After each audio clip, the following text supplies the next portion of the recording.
ዛሬ ደግሞ የምናየው ህልም ስታዩ ህልሙን ካያችሁ በኋላ ወዲያው ማድረግ ያለባችሁ ነገሮችን ነው የምናየው። የዩቲዩብ ቻናሉን ሰብስክራይብ ያላደረጋችሁ ሰዎች ሰብስክራይብ በማድረግ እስከ መጨረሻው ከኔ ጋር ቆዩ። በሌሊት ህልምን ልታዩ ትችላላችሁ። ህልምን ስታዩ ከስጋ ከሰይጣን ወይም ደግሞ ከእግዚአብሔር ህልም ወደ እናንተ ይመጣል። ከእግዚአብሔርም ሆነ ከስጋ ወይም ደግሞ ከሰይጣን ከሶስቱም አንደኛውን ህልም በሌሊት ባያችሁ ጊዜ ወዲያውኑ ስትነሱ በህልሙ ዙሪያ ማድረግ ያለባችሁን ነገር እነግራችኋለሁ። የመጀመሪያው ነገር ህልማችሁን ለጥቂት ደቂቃ አሰላስሉት። ምን እንዳያችሁ፣ ምን እንደተካሄደ የነበረውን ፊሊንግ በሙሉ ቁጭ ብላችሁ አስቡ። ከዛም በኋላ ያንን ነገር እያሰባችሁ በዛ ህልም ዙሪያ ላይ ጸልዩ። ክፉም ከሆነ እየተቃወማችሁ ማለትም ጉዳዩን በቃላት እየተናገራችሁ እያፈረሳችሁ መጸለይ ያለባችሁ። ለምሳሌ የሞተ ሰው በህልማችሁ ስታዩ ወዲያውኑ ከተነሳችሁ በኋላ የሞትን መንፈስ እየተቃወማችሁ መጸለይ ያለባችሁ። የሞተን ሰው ስታዩ በህልማችሁ የሞት መንፈስ ነው፣ ግልጽ ነው። ስለዚህ ልክ እንደተነሳችሁ ይህንን የሞት መንፈስ ወዲያውኑ ማፍረስ አለባችሁ።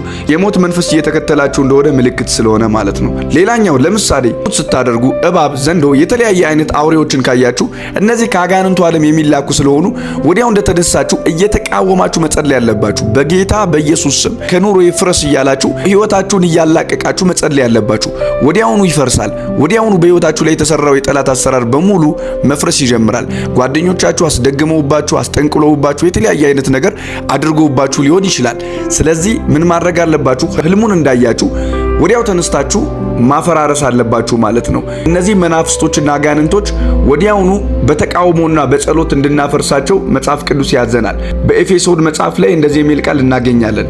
ውጊያችን ከስጋና ከደም ጋር ሳይሆን ነገር ግን በአየሩ ላይ ከሚሰለጥኑ መንፈሳዊ ሰራዊቶች ጋር ነው ይለናል። ስለዚህ የኛ ውጊያ በአየሩ ላይ የሚሰለጥኑ ሰራዊቶች ናቸው። በህልማችን ላይ፣ በሌሊታችን ላይ፣ በኑሯችን ላይ የሚንቀሳቀሱ የጨለማ ኃይላት አሉ። እነሱን ደግሞ በእግዚአብሔር ቃልና በጌታ በኢየሱስ ክርስቶስ ስም በጸሎት እናፈራርሳቸዋለን ማለት ነው።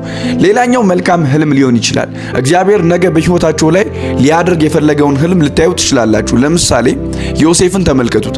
ዮሴፍ በብላቴንነቱ ገና እግዚአብሔር በህልሙ ንጉስ እንደሚሆን አሳየው። እንዲሁም ደግሞ ዮሴፍ ያየው ህልም የወንድሞቹ ነዶ ለሱ ነዶ ሲሰግዱለት ነበር። ስለዚህ ይህ ደግሞ ንጉስ የመሆኑ ምልክት ነበር። ዮሴፍ ይህን ህልም ካየ በኋላ ብዙ መከራ ውስጥና ብዙ ነገር ውስጥ አልፎ ከዓመታት በኋላ ህልሙ እውን ሆኖ ዮሴፍ የግብጽ ንጉስ ሆኗል። ወዳጆቼ እግዚአብሔር ነገ በህይወታችሁ ላይ የሚሆነውን ነገር በህልማችሁ ሊናገራችሁና ሊያሳያችሁ ይችላል። ስለዚህ ልክ እንደዚህ አይነት ህልም ስታዩ ጠላት ይህንን ህልም እንዳያጨነግፈው፣ ጠላት ይህ ህልም በህይወታችሁ እንዳይሆን ስለሚሰራ የጠላትን እቅድ እያፈረሳችሁ እግዚአብሔር ስላሳያችሁ ህልም ደግሞ ምስክርነት እየሰጣችሁ እያመሰገናችሁ በእግዚአብሔር ፊት በጽድቅ ለመቆም እንደተነሳችሁ በምስጋናና በጸሎት በእግዚአብሔር ፊት መሆን አለባችሁ። ጌታ ሆይ አመሰግናለሁ ነገ በህይወቴ ይህን ልታደርግ ስለሆነ እያላችሁ ለእግዚአብሔር ምስጋናችሁን አቅርቡ። ምክንያቱም እግዚአብሔር የተናገረውን ስለሚያደርግላችሁ ማለት ነው። ስለዚህ መጥፎ ጥሩ ነገር በህልማችሁ ስታዩ ማድረግ ያለባችሁ ነገር ምንድነው? ጸሎት ነው ማለት ነው። ክፉ ካያችሁ እየተቃወማችሁ፣ መልካም ነገር ካያችሁ ደግሞ እያመሰገናችሁ መጸለይ ያለባችሁ። በተደጋጋሚ መጥፎ ህልም ነው የማየው፣ እየጸለይኩም ከህይወቴ መጥፎ ህልም ማየት አላቆምኩም የምትሉ ሰዎች እናንተ ሰዎች በህይወታችሁ ላይ ያለው ውጊያ የጠነከረው ከፊት ለፊታችሁ የጠነከረ በረከት ስላለ ነው። ጠንከር ያለ በረከት በህይወታችሁ ሲኖር ጠንከር ያለ መንፈሳዊ ውጊያ አለ። መንፈሳዊ ውጊያ የሌለበት ህይወት በእውነት ነው የምላችሁ በዛ ህይወት ውስጥ ምንም አይነት በረከት የለም። መንፈሳዊ ውጊያ የሌለበት ህይወት ለውጥ የለውም። በህይወታችሁ ላይ በጣም ውጊያ የበዛባችሁ ሰዎች እናንተ ሰዎች ለበረከት የተመረጣችሁ ሰዎች ናችሁ። ስለዚህ ውጊያችሁን ውደዱት። ውጊያችሁ ወደ በረከት የሚያደርሳችሁ ትልቅ የሆነ ድልድይ ነው፣ ትልቅ የሆነ መንገድ ነው። ስለዚህ ወደዛ በረከት ለመሻገር ወደዛ እግዚአብሔር ወዳየላችሁ ነገር ለመግባት ታገሉ፣ ተዋጉ። እናንተ ተዋጊዎች ናችሁ። እናንተ የሰማይ አምባሳደር ናችሁ። እናንተ መንፈሳዊ ሰራዊቶችን የምትዋጉ የታጠቃችሁ ናችሁ።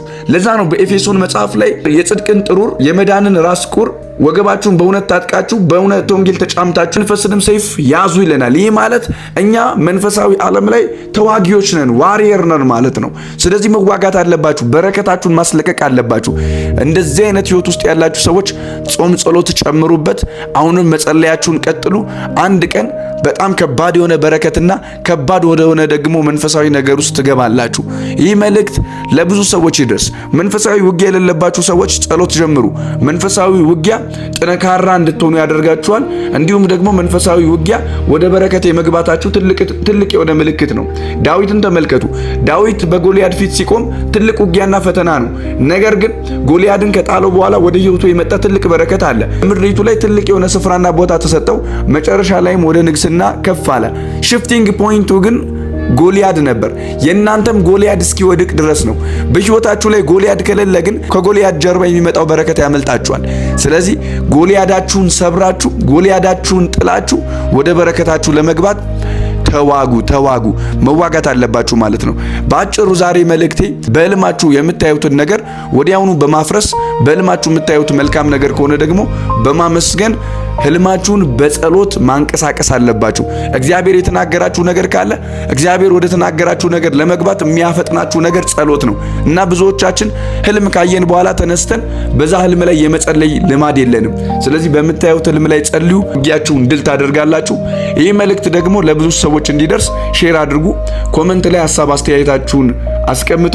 ጓደኞቻችሁ ይህንን መልእክት እንዲሰሙ ሼር አድርጓቸው። ተባረኩ።